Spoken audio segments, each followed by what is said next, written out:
Welcome to the Unraveling the Scriptures channel. Who stood out as the ultimate transgressor in the sacred scriptures? Which biblical character perpetrated the most terrible atrocities? In this analysis, we will examine 7 highly reprehensible men from the Bible and their actions. Before we proceed, I kindly ask that you, at no cost, express your support for the video by liking and sharing it with those who, like you, are interested in exploring, learning, and delving deeper into the scriptures. That said, enjoy another video on our channel. The 7 worst men in the Bible. In 7th place, we have Emperor Herod the Great, who ruled Judea from 7 BC. During his reign, he constructed magnificent palaces and fortresses, leaving a mark on the history of architecture. However, he also left a legacy of tyranny and brutality. In the context of Jesus' birth, the Gospel of Matthew tells us a chilling story. Herod learned of the prophecy that a new king of the Jews had been born and feared that this king could threaten his own reign. Fear and the thirst for power led him to an atrocious decision, the massacre of the innocents. Herod ordered the death of all boys under 2 years old in Bethlehem and nearby areas, hoping to eliminate the threat that this new king of the Jews posed to his throne. This cruel and bloody action resulted in the deaths of countless innocent children, an act that would resonate through the centuries as a symbol of the inhuman cruelty that absolute power can generate. However, Herod's plan failed. Joseph, Mary, and the baby Jesus fled to Egypt before the tragedy occurred, thus fulfilling the divine will. Herod's wickedness was defeated by love, divine protection, and the perseverance of the Holy Family. In 6th place, we have King Ahab, a biblical figure whose reign is marked by controversies and moral challenges. He ruled the northern kingdom of Israel for about 22 years, alongside his wife Jezebel, during the 9th century BC. His reign is especially notable for the narratives found in the books of 1 Kings and 2 Chronicles in the Bible. Ahab succeeded his father, Omri, as the king of Israel. He inherited a relatively stable kingdom, but his story took a questionable turn as his reign progressed. Ahab's marriage to Jezebel, a Phoenician princess, had significant implications for his reign. Jezebel introduced the worship of Baal in Israel, a practice that conflicted with the principles of Jewish monotheism. Her influence was often associated with spiritual and moral corruption. One of the most well-known episodes involving Ahab is his conflict with the prophet Elijah. Elijah denounced the worship of Baal and announced a drought as divine judgment on the land. This event led to a dramatic confrontation on Mount Carmel, where Elijah challenged the prophets of Baal in a prayer duel, demonstrating the power of the God of Israel. Another significant narrative is the incident involving Naboth, a man who owned a vineyard near the royal palace. When Naboth refused to sell his vineyard to Ahab, Jezebel conspired to obtain the property through false accusations and ultimately the murder of Naboth. This resulted in a strong divine rebuke on the royal couple. The end of Ahab's reign was marked by a battle against the Syrians, in which he lost his life. A fulfillment of Elijah's prophecies, this battle revealed the consequences of his questionable choices and the corruption that permeated his reign. In 5th place, we have the Pharaoh of the Exodus. The Exodus narrative is one of the most iconic and powerful biblical stories, and we even have a video about this pharaoh in case you haven't watched it yet, depicting the struggle of the people of Israel for liberation from slavery in Egypt. In this context, the pharaoh emerges as an antagonist whose stubbornness and wickedness stand out. It all began when God heard the cries of the Israelites, who were suffering under cruel slavery in Egypt. He called Moses, a man raised in the pharaoh's court, to be the leader of the chosen people. Moses, initially reluctant, accepted this divine mission and confronted the pharaoh with a clear demand: "Let my people go." However, the Pharaoh of the Exodus, whose name is not mentioned in the narrative, refused to heed Moses' request. His resistance was obstinate and challenging. God then sent plagues as a sign of his divine will. However, even in the face of plagues that turned water into blood, infested frogs, caused lice, flies, boils, hail, and darkness, the Pharaoh remained unyielding. The conflict between Moses and the Pharaoh culminated in the 10th plague, the plague of death. God instructed Moses to announce that at midnight, he would pass through Egypt, and all firstborns would be killed. The Israelites received specific instructions to protect themselves from the plague. They were directed to take a healthy lamb, sacrifice it, and spread its blood on the doorposts of their houses. At midnight, the 10th plague struck Egypt, and all the firstborns, from the Pharaoh's sons to the slaves' children in the prisons, were killed. Deeply shaken by the death of his own firstborn son, the Pharaoh finally relented and allowed the Israelites to leave Egypt. He pleaded with Moses to lead the people out of the land. In fourth place, Emperor Nebuchadnezzar stands out. He ruled Babylon during the 6th century BC and is best known for his conquest of Jerusalem, followed by the destruction of the sacred city. The events that occurred during his reign are recorded in the biblical books of Kings, Jeremiah, and Daniel.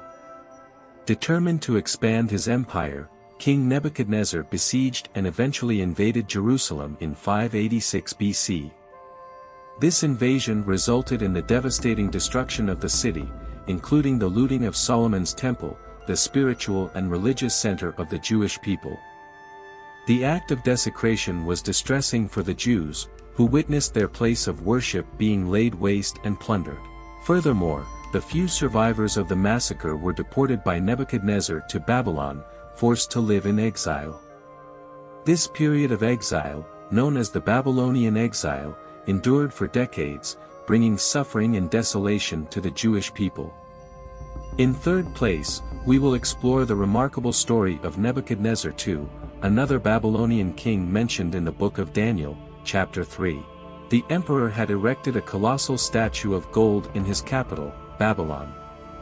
He decreed that all inhabitants of the kingdom, regardless of their origin, should bow down and worship the statue whenever they heard a specific sound. Those who refused to do so would be thrown into the fiery furnace. Shadrach, Meshach, and Abednego were 3 young Jews serving in Nebuchadnezzar's government. They were faithful to God and refused to worship the gold statue, as it went against the command to worship only the God of Israel. Their refusal reached the king's ears, leaving him furious. Nebuchadnezzar ordered the 3 young men to be brought to his palace and gave them a second chance, offering them the opportunity to kneel and worship the statue when they heard the music. However, they held on to their unshakable faith and refused again. This further infuriated the king, who ordered the furnace to be heated 7 times hotter than usual, making it extremely hot. The king's soldiers bound Shadrach, Meshach, and Abednego and threw them into the furnace. The temperature was so high that the soldiers were killed by the heat. However, something remarkable happened and Nebuchadnezzar looked into the furnace. He saw not 3 but 4 men walking inside the fire.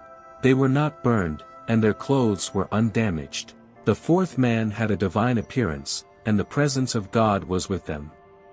Surprised and impressed, Nebuchadnezzar called the 3 young Hebrews out of the furnace.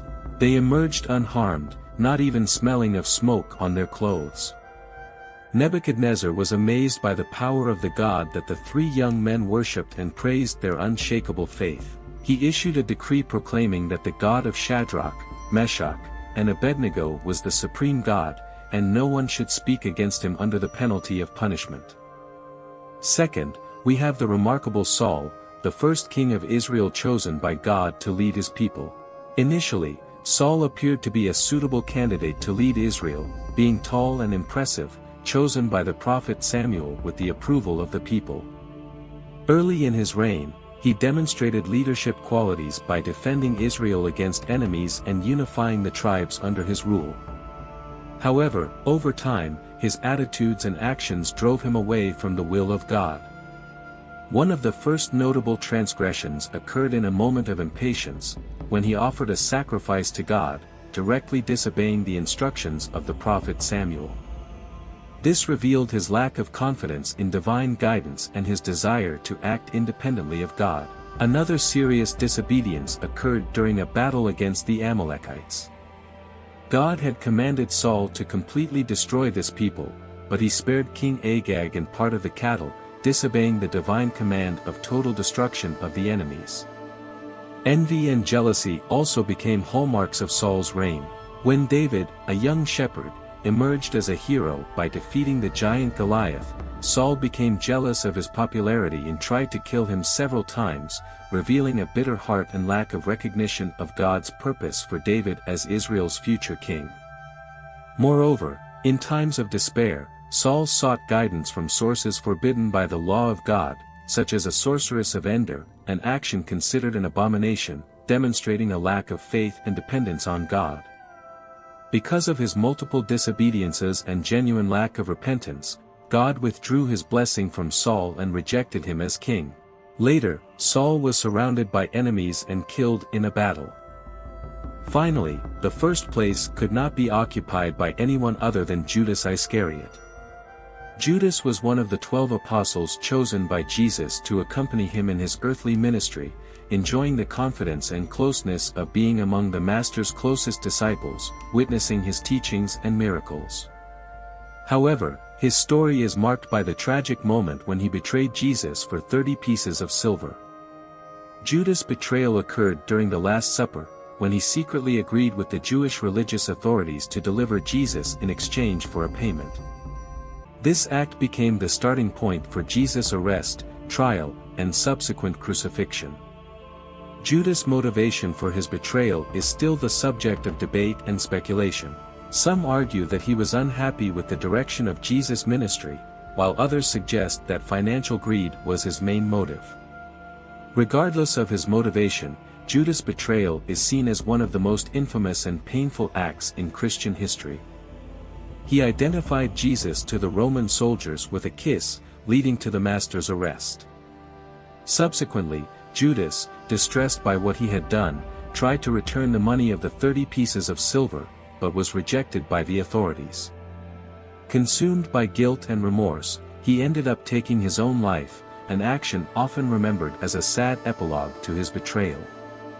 I want to make it clear here that, unfortunately, there were several other men as wicked and evil as the 7 mentioned in the video. If there is interest, I can bring more videos like this. Leave your opinion in the comments and remember to subscribe to the channel. God bless. See you soon.